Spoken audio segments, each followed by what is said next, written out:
أكثر من 3 تريليون دولار دفعتها الولايات المتحدة إما لمطاردة أسامة بن لادن ومجموعته أو لمحاربة الدول التي تحميه أو تدعمه.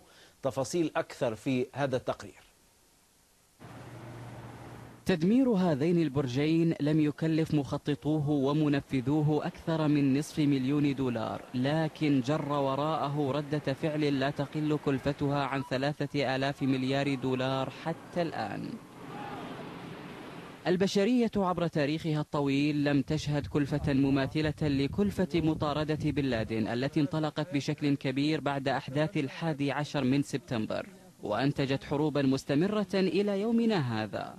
ربما يأتي في مقدمتها حرب أفغانستان التي تلت الأحداث بشهر تقريبا، ووصلت كلفتها حتى الآن إلى نحو 600 مليار دولار، بالإضافة إلى تكبد أسواق الأسهم الأمريكية بعد أن أعادت فتح أبوابها إثر الأحداث نحو 1400 مليار دولار.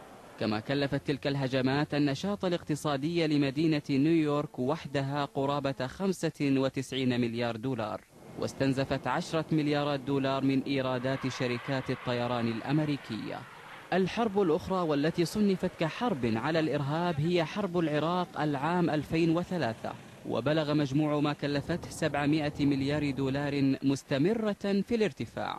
يضاف إلى هذا كله كلفة التعزيزات الأمنية التي اتخذت في المطارات والأموال التي صرفت على تطوير وحدات مكافحة الإرهاب والتي تجاوزت 200 مليار دولار.